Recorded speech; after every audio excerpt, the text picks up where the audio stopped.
안녕하세요, 소치코치입니다. 이번 시간에는 저번 시간에 이어서 2탄으로 다이어트 했을 시에 이제 집착하지 말아야 될 것에 대해서 얘기를 하고 있는 연장선인데요.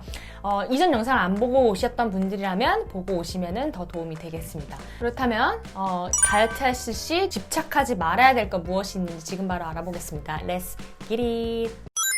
다이어트 했을 시에 집착하지 말아야 할 것, 저번 두 번째에 이어서 이번 세 번째는 바로 운동입니다. 운동을 하지 말라는 거야? 그건 아니죠. 당연히 체중 감량하는 데 있어서 운동은 절대적으로 필요하지만 무조건 이 운동에 대한 강박관념 때문에 정말 집착적으로 하시는 분들을 많이 봤습니다.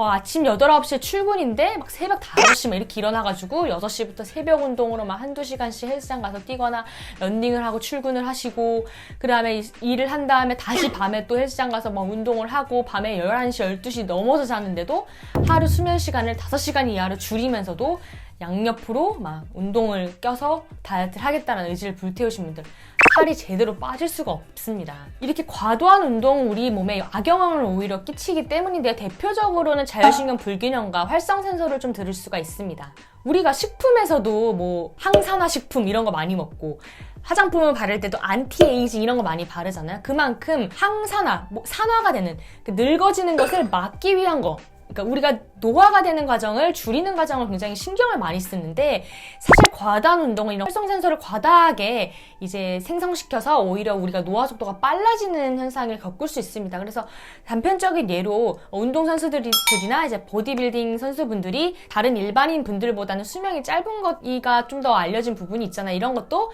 이런 과도한 활성산소 때문에 영향이 있다고 볼 수가 있는데요. 여러분, 이런 경험 없으신가요? 퇴근 후에 진짜 막 11시 헬스장 문 닫을 때까지 런닝 뛰고 막 운동을 해가지고 자기 전에 누웠는데 막 심장이 벌렁벌렁 거려서 제대로 잠을 못 이루는, 여러분들은 교감신경이 극으로 지금 활성화된 상태입니다. 그러나 잠을 자야 되고 릴렉스를 돼야 되는 시점에는 부교감신경이 활성화돼야지 내 몸에서 소화도 이루어지고 재생이 이루어지고 충전이 됩니다. 예를 들어서 이 패드를 이제 사용을 하고 열심히 하루 동안 사용을 했으면 다음날 충전을 하고 자야지 그 다음날 사용을 할 수가 있겠죠. 그런데 얘를 꽂아놓긴 했어. 잠은 잔다고. 근데 이 제대로 된 충전을 못하거나 아니면은 충전 시간이 8시간이 필요한데 4시간만 해버리면은 얘가 한 50%밖에 충전이 안 된 거예요. 그러면은 금방 저녁에 또 20%가 돼버리고, 그럼 얘는 절전 모드로 하루를 사용을 하겠죠. 그만큼 우리 몸에서 세포들이나 대사가 다시 재생하는 시간을 가져야 되고, 활동할 때는 활동을 해야 되는 이 교감과 부교감 신경의 밸런스가 맞아야 되는데, 과도하게 운동을 하시거나 안 그래도 회사 생활이나 학교 생활로 인해서 스트레스를 막 받고 있는데 그 교감 부교감의 밸런스가 안 맞게 되면서 몸에서는 대사 능력이 떨어지게 되고, 이 떨어지게 되는 이 자율신경계를 통해서 호르몬의 분비라든지 소화계라든지 이런 것들이 다 오작동을 한마디로 하게 되는 거죠. 이런 것들이 정상화가 돼야지 지방이 타는 환경까지 만들어지는데, 이런 교감 부교감의 밸런스가 안 맞았을 때는 이런 모든 것들이 제대로 원활하게 이루어지지 않으면서 지방이 탈 수 없기 때문에, 여러분들 피곤하신데 잠 줄여가면서 운동하시는 것은 금물입니다. 적당한 운동과 컨디션 조절이 반드시 필요합니다. 다이어트 할 때 집착하지 말아야 될 것, 그 마지막은 바로 염분입니다.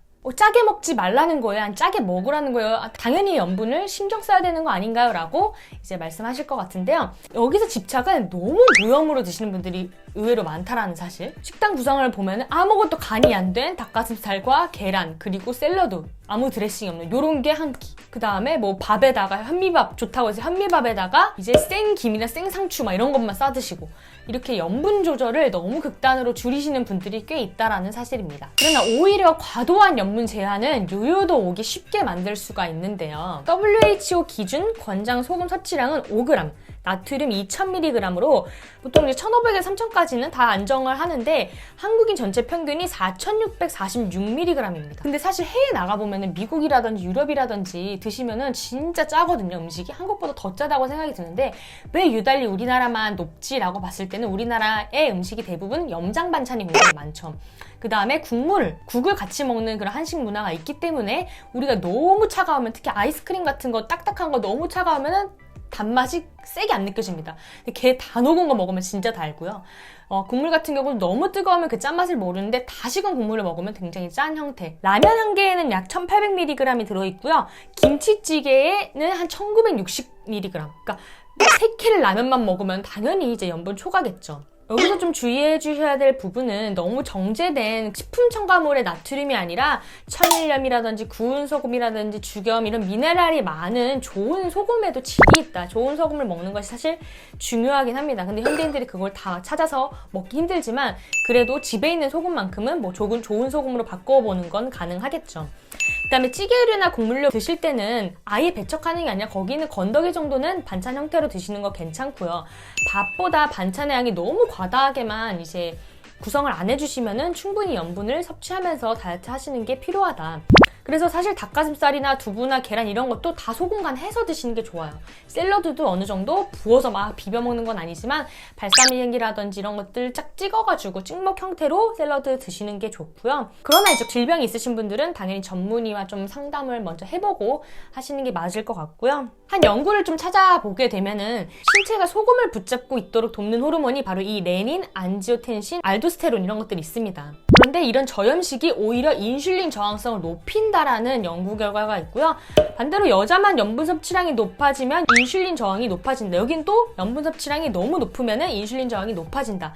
너무 낮아도 인슐린 저항이 생기고 너무 높아도 인슐린 저항이 생긴다. 결국에는 이 중간이 중요하다라는 부분이죠. 그래서 4에서 5.99g은 괜찮지만 3g 이하로 섭취하거나 7g 이상 섭취했을 때는 심혈관계에도 위험성이 있다라는 연구 결과가 있다시피 적당한 염분 섭취, 고염도 아니고 완전 무염저염도 아니고 적당한 염분 섭취는 이제 요요 오는 것도 방지할 수 있고 우리 몸에서 전체적으로 몸에 전해질이 있어야지 대사가 가능하기 때문에 이런 것에서도 염분은 무조건 저기야라고 생각하실 필요 없이 식단을 구성해 주시는 게 필요할 것 같습니다.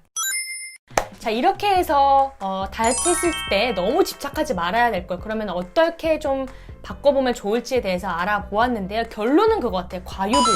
너무 과하면은 안 좋다라는 부분이죠. 그래서 여러분들도 적당한 선에서 건강하게 내가 쭉 유지할 수 있는 식단과 운동으로 꼭 다이어트 성공해서 유지하시길 바랍니다. 다음에 더 좋은 지식과 상식으로 돌아올게요. 빠이염!